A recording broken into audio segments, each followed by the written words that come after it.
Chers amis, bonjour, bonsoir. Je vous salue dans le nom sacré de Jésus-Christ, loin souverain d'El Shaddai. Je vous souhaite affectueusement à tous et à toutes une cordiale bienvenue sur notre channel. Le sujet du jour a pour titre « Les non-dits de la Genèse sur la création ». Comme il est dit, vous connaîtrez la vérité et la vérité vous affranchira. Si vous êtes nouveau à nous suivre, abonnez-vous, donnez un j'aime et partagez pour ne point rater aucun des secrets bibliques qui vont être révélés et que vous devez absolument connaître pour votre bien-être. Sans plus tarder, commençons avec le sujet du moment, qui est les non-dits de la Genèse sur la création. Au-delà du commencement, après s'être auto-existé, Dieu s'était mis à la création. Sa première action fut la création du lieu où il allait placer son trône et sa demeure. Il l'appela sa montagne sainte. C'est ce que nous pouvons identifier ensemble dans le psaume 2, le verset 6. C'est moi qui ai oint mon roi sur Sion, ma montagne sainte. Après quoi, il a créé son temple, sa demeure. Psaume 113, le verset 5. Qui est semblable à l'Éternel notre Dieu. Il a sa demeure en haut. Et ensuite, son trône. Psaume 93, le verset 2. Ton trône est établi dès les temps anciens. Tu existes de toute éternité. Lorsqu'il créa ces éléments, il n'avait pas encore créé les cieux et la terre. Ainsi, Dieu a établi sa souveraineté sur tout le reste de la création. Après quoi, il a créé d'abord les ténèbres, un esprit très puissant, symbole de la mort, le mal, et il est qualifié le mauvais esprit de Dieu. Ensuite, il a créé la lumière, un autre esprit très puissant à l'égal de l'autre. Il est le symbole de la vie, le bien, et il est qualifié le Saint-Esprit de Dieu. Ésaïe 45, le verset 7. Je forme la lumière et je crée les ténèbres. Je donne la prospérité et je crée l'adversité. Moi, l'Éternel, je fais toutes ces choses. La prospérité, symbole du bien-être et de la satisfaction. L'adversité, symbole de la souffrance et de la détresse. Il les a ainsi créés. Genèse 1er, le verset 3 et 4. Dieu dit que la lumière soit, et la lumière fut. Dieu vit que la lumière était bonne, et Dieu sépara la lumière d'avec les ténèbres. Deux esprits parfaits, mais contraires dans leur nature, l'un vis-à-vis de l'autre, séparés par la loi de l'inimitié. Ainsi naquit, premièrement, le caractéristique du libre arbitre qui est le test de loyauté et de fidélité.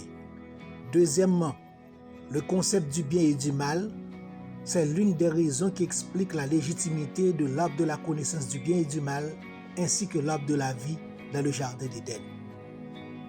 De là, en compagnie de l'esprit du bien, la lumière, son Saint-Esprit, il a entrepris de créer les cieux et la terre, l'univers du séjour des vivants, tandis que avec l'esprit des ténèbres, c'était le séjour des morts, le monde des ténèbres, d'où est apparue légitimement l'origine de l'expression les ténèbres du dehors.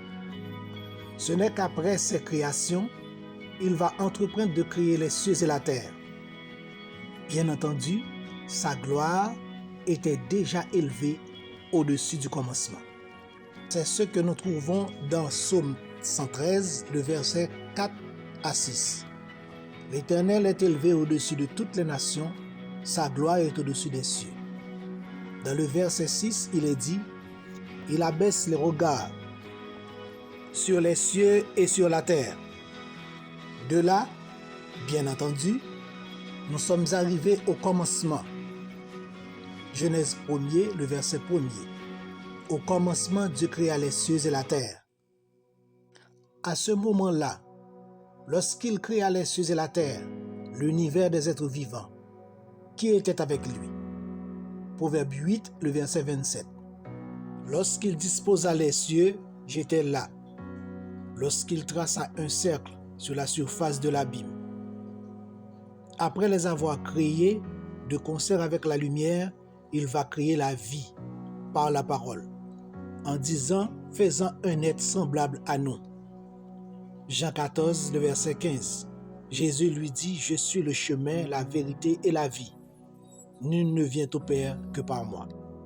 Afin de maintenir le vis-à-vis d'avec les ténèbres, il a placé une inimitié entre la vie et la mort par rapport à l'existence de l'esprit des ténèbres. Ainsi, de concert avec l'esprit de la lumière, son Saint-Esprit, Dieu a créé un être peu inférieur à lui, un autre Dieu, le premier de la création, celui qui suit le Seigneur de l'univers des êtres vivants, en raison que par lui, tout le reste des êtres vivants va être créé. Colossiens 1, le verset 15. Il est l'image du Dieu invisible, le premier-né de la création, car en lui ont été créées toutes les choses qui sont dans les cieux et sur la terre, les visibles et les invisibles, trône, dignité, domination, autorité, tout a été créé par lui et pour lui. Pour ainsi dire, il est l'alpha et l'oméga. C'est ce que nous trouvons dans Apocalypse 21, le verset 6. Et il me dit, c'est fait, je suis l'alpha et l'oméga, le commencement et la fin. À celui qui a soif, je donnerai de la source de l'eau vive gratuitement. Et le Père, Dieu le Père, l'a certifié aussi ainsi. Hébreux 1, le verset 8. Mais il a dit au Fils, ton trône, ô Dieu, est éternel. Le sceptre de ton règne est un sceptre d'équité. Avant lui, nul n'a été créé par le Père comme lui. Et il n'y en aura plus rien de semblable à lui après. Par sa création et de celle de l'Esprit de la lumière, naquit ainsi le premier jour de la semaine, ainsi que le concept légitime de la Trinité. Genèse 1er, le verset 5. Dieu appela la lumière jour et il appela les ténèbres nuit. Ainsi il y eut un soir, il y eut un matin, ce fut le premier jour. Si la présentation vous a été bénéfique, alors abonnez-vous, donnez un j'aime et partagez pour ne point rater aucun de nos prochains numéros sur l'histoire de la création. Et si vous aimeriez connaître encore plus et davantage, apprêtez-vous à vous procurer de mon livre intitulé « Le déchirement du voile » qui sera bientôt à la portée. Sur ce, soyez bénis, bien bénis abondamment par Elohim, dans le nom de Jésus-Christ. Amen.